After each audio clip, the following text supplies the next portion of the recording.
오늘 말씀은 예수님이 십자가에 못 박혀 죽으시기 한 3일 전에 제자들에게 집중적으로 가르치시는 말씀이에요. 집중적으로 가르치십니다. 열처녀 비유에 대해서 말씀하고 있는 것입니다. 유대인들의 그 결혼은요, 우리하고 좀 비슷합니다만 뭐가 다른가 하면, 첫째로는 유대인들은 우리는 약혼을 하고 그 다음에 결혼을 하고 그 다음에 잔치를 하잖아요. 약혼, 결혼, 그 다음에 잔치. 그러나 유대인들은 조금 다릅니다. 유대인들은 조금 다른데 먼저는 그 정혼을 합니다. 정혼은 우리하고 약혼하고 비슷하긴 합니다만은 이 우리처럼 약혼은 좀 약하지만 그 정혼은 굉장히 법적인 힘을 가지고 있어요. 거의 결혼한 거와 마찬가지로 말하자면 정혼을 해서 그만두게 되어지면 이혼 증서를 써줘야 돼요. 그러니까 법적인 효력까지 있다라는 거죠. 그 다음에 두 번째로는 그들은 잔치를 먼저 합니다. 잔치를 먼저 혼인 잔치를 베풀어요.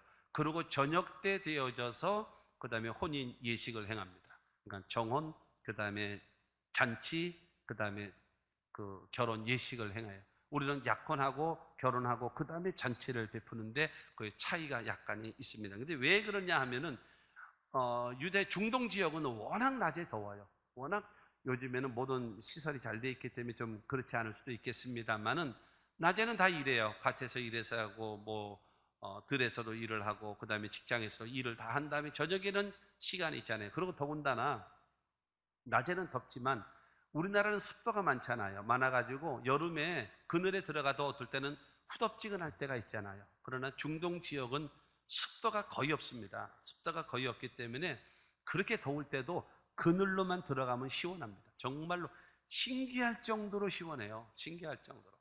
우리는 더우면 더울수록 옷을 자꾸 벗잖아요. 그러나 오히려 그 중동 사람들은 더울수록 옷을 껴입습니다. 그 옷에 그 자기 몸이 그늘이 되는 거예요.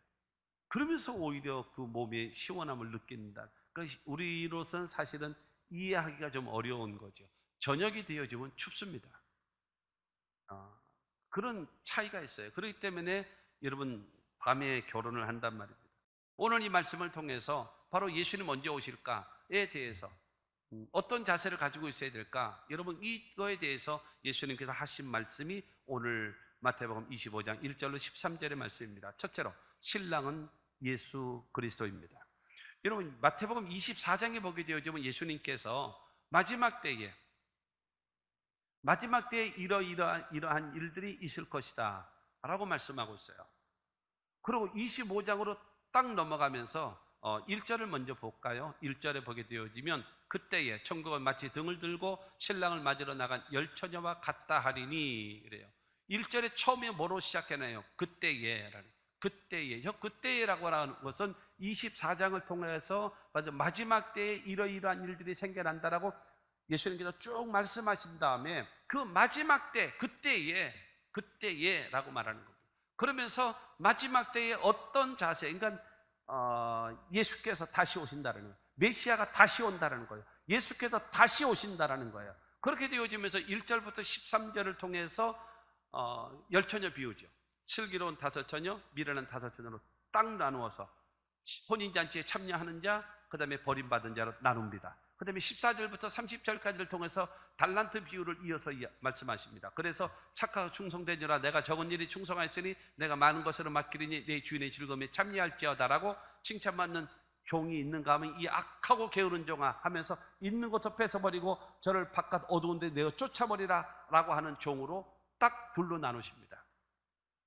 그 다음에 31절로 46절을 통해 가지고 양과 염소의 비유를 하시면서 여러분 양의 분류에 있는 사람들을 향해서 말합니다. 너희를 위하여 창세전에 예비된 나라를 상속받으라 그러면서 영원한 천국 하나님의 나라로 그들을 인도하는 겁니다. 그러나 염소 분류에 있는 그 사람들을 향하여 마귀와 그의 사자들을 위하여 예비된 영영한 불에 들어가라 하면서 여러분 쫙 갈라놓는 겁니다.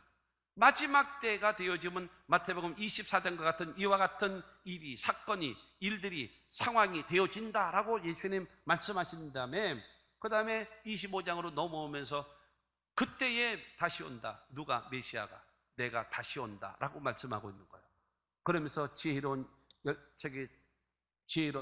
다섯 처녀와 그 다음에 미련한 다섯 처녀 구분, 그 다음에 착하고 충성된 종, 악하고 게으른 종 나누고, 그 다음에 양과 염소로 완전히 구분해 주시는 바로 그 말씀을 주시는 겁니다.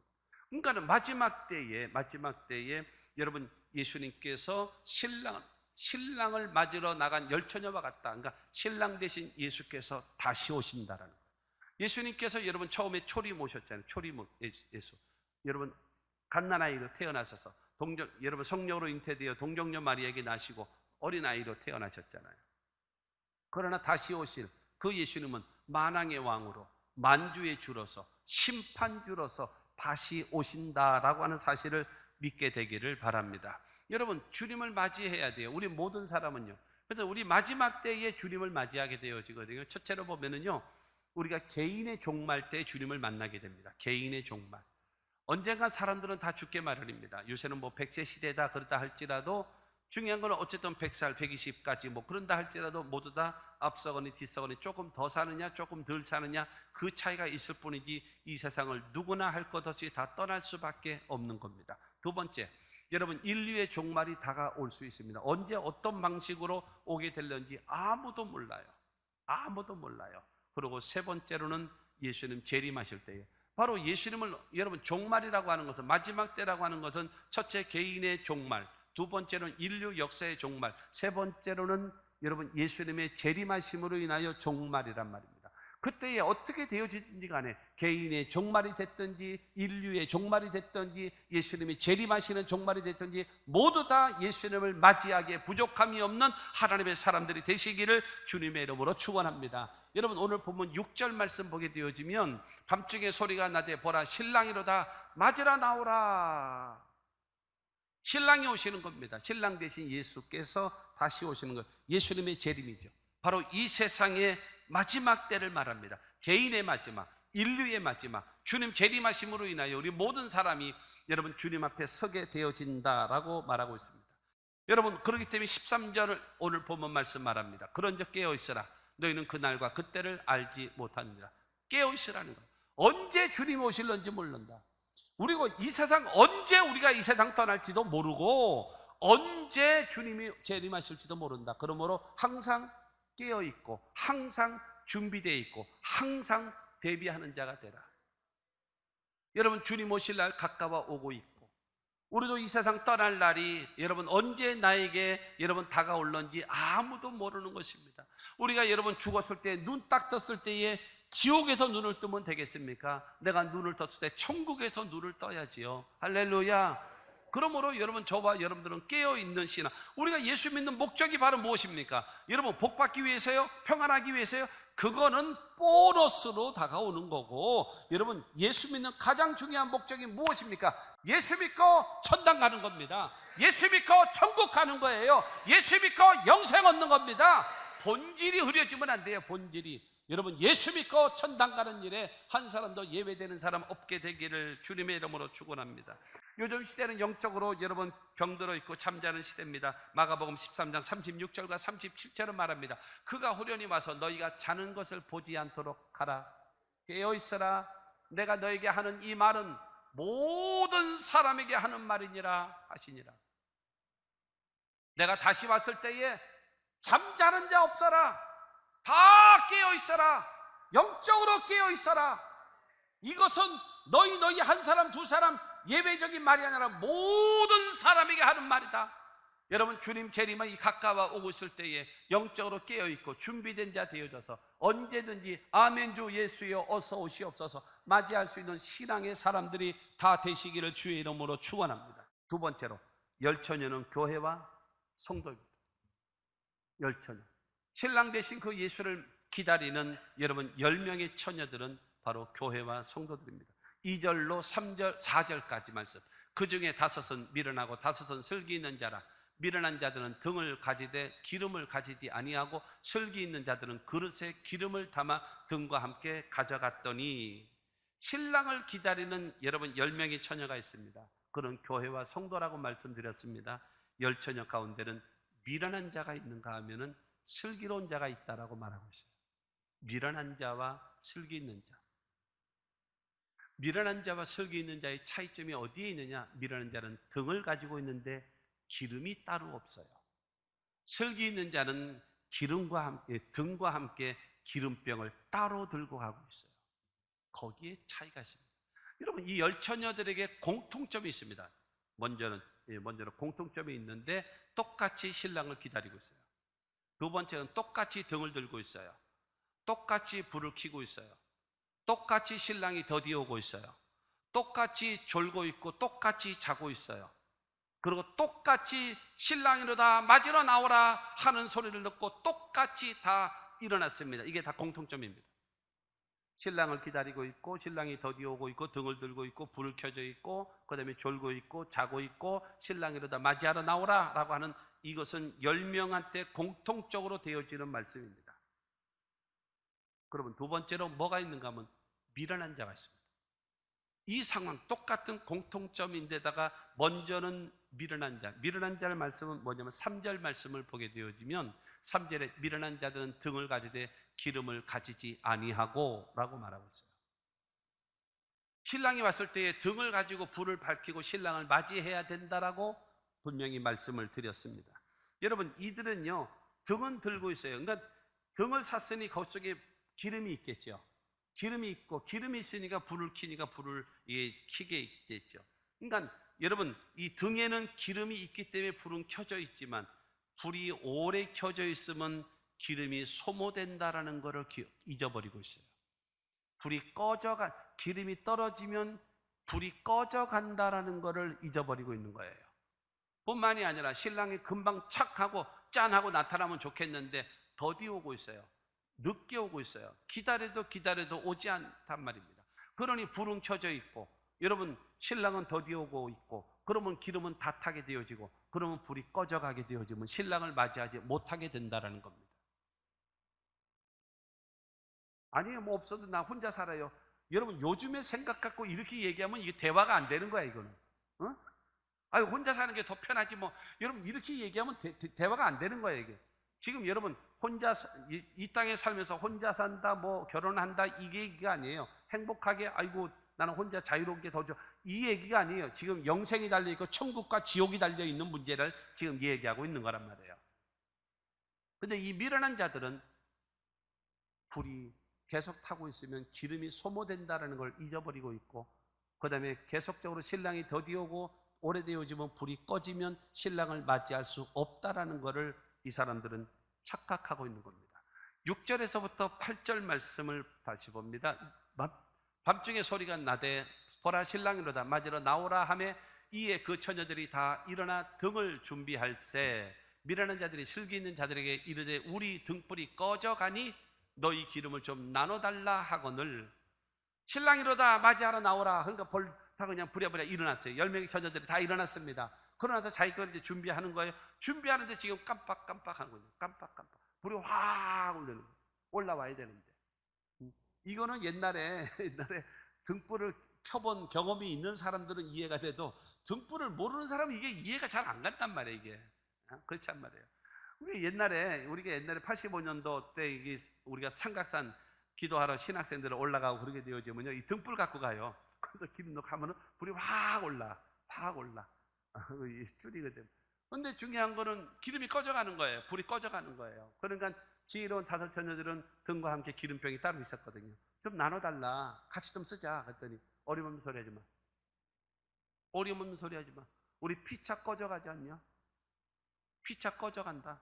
너 가서 파는 데 가서 사와. 기름 파는 데 가서 사와. 슬기로운 5 처녀 거기서 주겠습니까? 안 주는 거죠. 왜냐면 내가 신랑 맞이해야 되는데 내가 그거를 버릴 수는 없잖아요. 가서 사와.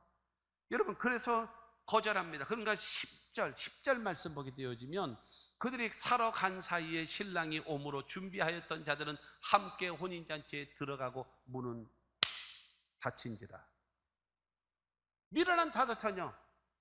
여러분, 신랑이로다 하고 소리 질러서 그때 부랴부랴 일어나가지고 그 다음에 기름 좀 빌리려고 그랬더니 안 빌려주고 파는 데 가서 사오라 그랬더니 사러 간 사이에 신랑이 도착을 했고 그 다음에 슬기로운 5 처녀는 다 맞이하고 그 다음에 물이 쾅 닫혀버리고 이 미련한 5 처녀들은 기름은 사갖고 왔는데 이제 신랑이 없어진 거예요. 신랑 문은 닫아진 겁니다. 11절과 12절 말씀 봅니다. 그 후에 남은 처녀들이 와서 이르되 주여 우리에게 열어주소서 대답하여 이르되 진실로 너희에게 이르노니 내가 너희를 알지 못하노라 하였느니라. 너는 나하고 상관없는 자들이다. 가. 너희들은 나하고 상관없는 자들이다. 가라고 한 것이 오늘 주님의 말씀이라는 사실입니다. 사랑하는 성도 여러분, 저와 여러분들의 신앙생활할 때 내가 슬기로운 다섯 처녀처럼 등과 함께 기름을 가지고 있다 하는 것은 그건 내 생각이고 주님이 인정하셔야죠. 다른 사람이 인정해야죠. 사랑하는 성도 여러분, 미련한 다섯 처녀와 같이 신앙생활하지 말고 저와 여러분들이 어떻게 해요? 여러분, 슬기 있는 자, 지혜로운 자, 등과 함께 기름을 준비한 하나님의 사람으로 살아가시는 저와 여러분들이 다 되시기를 주님의 이름으로 축원합니다. 셋째로, 예수께서 주시는 권고의 말씀입니다. 예수께서 주신 말씀 6절과 7절 다시 봅니다. 밤중에 소리가 나되 보라 신랑이로다 맞으러 나오라 하매 이에 그 처녀들이 다 일어나 등을 준비할세. 신랑이 왔을 때에 준비할 것이 있다라는 거예요. 준비되어지는 것이 뭐냐? 불이 밝혀 있는 등을 준비해야 돼요. 등을, 여러분, 불이 켜져 있는 등을 준비하고 있어야 돼요. 꺼져 있는 등은 아무 소용이 없어요. 옛날에는 가로등이 없었잖아요. 옛날에 가로등이 어디 있어요? 깜깜할 때 앞에서 등불을 들고 가면은 앞이 환하게 보이잖아요. 그 역할을 해주는 거예요. 그 역할을. 예수님 다시 오실 때 등과 함께, 여러분, 기름병이 있든지 없든지 보이든지 안 보이든지 간에 뭐요? 등이 불이 켜져 있는, 환하게 켜져 있는 등을 준비하고 있어야 된다라고 하는 것입니다. 슬기 있는 자들은 등과 함께 기름을 준비했지만 미련한 자들은 등은 가지고 있어도 기름을 갖고 있지 않았기 때문에 버림을 받게 되어지는 것입니다. 등이라고 하는 것은 남이 보는 겁니다. 등이라고 하는 것은 다른 사람들 앞에 노출되어지는 겁니다. 그러나 기름이라고 하는 것은 보이지가 않아요. 다른 사람이 귀중하게 여기지도 않아요. 여러분, 눈에 보이는 거는 예배 드리는 거, 봉사하는 거, 그 다음에 여러분 하나님 앞에 나와서 뭐 전도하는 거, 이와 같은 일들이 눈에 보이는 등과 같이 할 수 있겠지요. 그러나 보이지 않는 내면적인 뭐가 있어야 돼요? 기름을 준비하고 있어야 됩니다. 기름 준비되어 있지 않으면 안 된다는 겁니다. 이사야 61장 1절은 말합니다. 주 야훼의 영이 내게 내리셨으니 이는 야훼께서 내게 기름을 부으사 가난한 자에게 아름다운 소식을 전하게 하려 하십니다. 주 야훼의 영이 내게 임한 거예요. 내리셨어요. 그때 내게, 야훼께서 내게 기름을 부으사, 하나님의 성령이 기름입니다. 저와 여러분들은 하나님의 성령으로, 하나님의 성령이 나와 함께 하셔야 됩니다. 하나님의 성령이 함께 하셔야 기름 준비되어지고 그 주님께서 나로 하여금 주님을 맞이할 수 있게끔 만드는 겁니다. 그래서 고린도전서 12장 3절에 성령이 아니고 오셔는 예수를 주라 시인할 자가 없다라고 성경은 말씀하고 있는 겁니다. 여러분의 마음속에 하나님의 성령을 모시고 살아가시는, 성령과 함께 살아가는 여러분 모두가 다 되시기를 주님의 이름으로 축원합니다. 요한복음 3장 5절은 말합니다. 예수께서 대답하시되 진실로 진실로 내게 이르노니 사람이 물과 성령으로 나지 아니하면 하나님의 나라에 들어갈 수 없느니라. 말씀과 성령으로 거듭난 사람만이 천국 갈 수 있고, 말씀과 성령으로 거듭난 사람만이 여러분 하나님의 나라 천국을 갈 수 있는 것뿐만이 아니라 재림하실 예수를 맞이할 수 있는 등과 함께 불이 되어짐을 믿게 되기를 주님의 이름으로 축원합니다. 여러분들의 신앙에 마지막으로 그 말씀을 꼭 드리고 싶어요. 제가 지금 드리는 이 말씀을 이렇게 하지 말고 고개를 갸우뚱하지 마시고 하나님의 음성으로 들으십시오. 제가 여러 번 수없이 강조한 말씀입니다. 첫째로 성수주의를 목숨 걸고 지키십시오. 여러분, 성수주의는 바로 무엇인가? 성수주의는요, 주의를 지켜서 하나님 앞에 와서 예배 드리는 것은 하나님은 창조주이십니다. 하나님은 부활하신 주님이십니다. 하나님은 우리를 구원하신 분이십니다. 그거를 인정하는 신앙적 고백, 안식일 날 성회로 하나님을 섬기라고 성경은 말하고 있으니, 그러므로 여러분 하나님 앞에 성수주의를 여러분 하나님 앞에 나와서 예배하는 겁니다. 누가 뭐라고 할지라도 여러분 해야 돼요. 너무나 한국교회가 영적으로 잠들어 있어요. 엎어진 개 쉬었다 간다고 너무나 많은 사람들이 여러분 뭐 이 핑계 저 핑계 대가면서 뭐 코로나니 뭐니 해가면서 그래가지고 교회 안 오고 어디가 있는가 보면은 저기 산에 가 있고 낚시터가 앉아 있고 백화점가 앉아 있고. 여러분 이게 말이 되는 얘기입니까? 코로나 여러분 전철을 한번 타보세요. 서울 가서 전철을 한번 타보세요. 콩나물 시루가 뭔지를 여러분 느끼게 될 겁니다. 서울에 있는 큰 백화점 가보십시오. 사람한테 밀려가고 있습니다. 거기는 코로나 안 생겨요, 여러분. 여러분 아침 출근 시간에 버스를 한번 타보십시오. 어떻게 되어지나 바글바글합니다. 거기는 코로나가 안 생겨요. 희한하게 교회만 코로나가 생긴다 그러고 카페에서만 커피 먹으면서 코로나가 전염된다 그러고 식당에서만 애꿎은 얘기하고 앉았지. 여러분 이게 말 같은 소리입니까? 어쨌든 여기에 여러분 같이 부응해가지고 어쨌든 그냥 나가기 싫은데 잘 됐다 해가지고 여러분 주님 아까 말씀드렸던 것처럼 내가 올 때 자는 거를 보지 않았으면 좋겠다라고 말씀하신 것처럼 사랑하는 성도 여러분, 성수주를 통해서 그 하나님을 인정하는 신앙적 고백이 있게 되기를 바랍니다. 두 번째는요, 온전한 11조 생활입니다. 11조 생활은 바로 무엇인가 하면 여러분 그런 말 있잖아요. 농사를 지으신 분들은 알지요. 예를 들어서 우리 차구남 장로님 같은 분은 농사를 지으셨고 그러시니까 여러분 그런 말 있잖아요. 여러분 이 종자 씨앗은요 안고는 죽어도 먹고는 안 죽어요. 종자 씨앗은 아무리 보릿고기가 있다 할지라도 종자 씨앗은 끌어안고 죽어. 배가 너무너무 고파서 끌어안고 죽어. 그러나 그냥 탁 삶아가지고 먹어버리면 되지. 그러나 먹어버리면 온 집안이 다 죽어버리니까 농사를 못 지니까. 그렇다면 끌어안고는 죽어도 먹고는 안 죽어요. 그게 종자 씨앗입니다. 11조는 바로 무엇인가? 하나님 앞에 종자 씨앗과 같은 하나님이 이 축복의 근원이십니다를 신앙 고백을 하는 것이 온전한 11조입니다. 그게 11조입니다.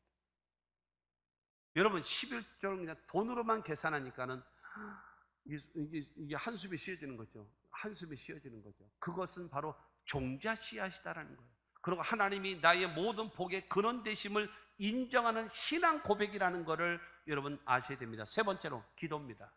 첫째가 성수주일이고 두 번째가 온전한 11조고 세 번째가 기도입니다. 기도는 바로 무엇인가 하면 나의 생, 사, 화, 복, 나의 생사화복의 주관자 되시는 하나님께 나의 모든 것을 맡기고 도움을 청하고 보호와 인도하심을 받기를 원하는 것. 하나님은 나의 생사화복의 주관자가 되신 하나님이십니다. 인정하는 신앙적 고백. 그게 첫째가 성수주일이고 두 번째가 11조 생활이고 세 번째가 기도 생활입니다. 하나 추가하고 싶은 것은요, 전도입니다. 영혼구원입니다. 하나님이 가장 기뻐하시는 일입니다. 왜냐하면 독생자 예수 그리스도를 십자가 못 박혀 죽이면서 예수는 죽으면서 뭐라고 얘기하셨습니까? 엘리 라마 사박다니 나의 하나님 어찌하여 나를 버리셨나이까 절규하잖아요. 여러분 그렇기 때문에 그로 인하여 우리를 영생을 주신 하나님이시기 때문에 그 예수 그리스도를 복음을 전하는 사람을 가장 하나님은 귀하게 여기십니다. 그래서 예수님께서 말씀하잖아요. 나와 복음을 위하여 헌신하는 사람은 현세의 100배와 내세의 영생을 얻지 못할 자가 결단코 없으리라 말씀하셨어요. 나와 복음을 위하여 헌신하는 사람. 사랑하는 성도 여러분, 주를 위하여 헌신하며 사십시오. 기름 준비하며 사십시오. 주님 언제 오실런지 몰라도 맞이할 수 있는 우리 모두가 되어질 줄로 믿습니다. 여러분 결론적으로요, 한 번 태어나면 두 번 죽고요, 두 번 태어나면 한 번 죽습니다. 그 말은 무슨 말인가 하면 엄마 뱃속에서 한 번만 태어나면 첫째는 뭐 죽는가 하면 육신의 죽음을 당합니다. 그 다음에 두 번째로 요한계시록 21장에 나와 있는 둘째 사망, 여러분 지옥에 떨어지는 것을 둘째 사망이라고 성경은 말하고 있거든요. 엄마 뱃속에서 한 번만 태어나면 두 번 죽습니다. 육신의 죽음과 영혼의 죽음을 당합니다. 그러나 두 번 태어난 사람은 엄마 뱃속에서 태어나고 두 번째로는 아까 요한복음 3장 5절 말씀처럼 물과 성령으로 거듭난 사람은요 육신의 죽음은 당할지라도 그러나 우리의 영혼은요 창세로부터 예비된 하나님의 나라를 상속받는 영생을 얻고 천국감을 믿게 되기를 주님의 이름으로 축원합니다. 그러므로 사랑하는 성도 여러분, 주님 언제 오실는지 몰라요. 그러나 주님이 만약에 먼저 오시게 되어진다, 내가 살아생전에 먼저 오신다면 우리는 여러분 두 손 들고 맞이해야 됩니다. 아멘. 주 예수여 어서 오시옵소서. 맞이할 수 있는 여러분들이 되시기를 바라고, 주님 오시기 전에 성질이 급해서 먼저 가신다면 아버지여 내 영혼을 아버지 손에 부탁하나이다 하고 세상을 떠날 수 있는 여러분들이 다 되시기를 주님의 이름으로 축원합니다. 주님은 반드시 오십니다. 그 주님을 맞이해야 합니다. 한 사람도 이탈자 없게 되기를 주 예수 이름으로 축원합니다.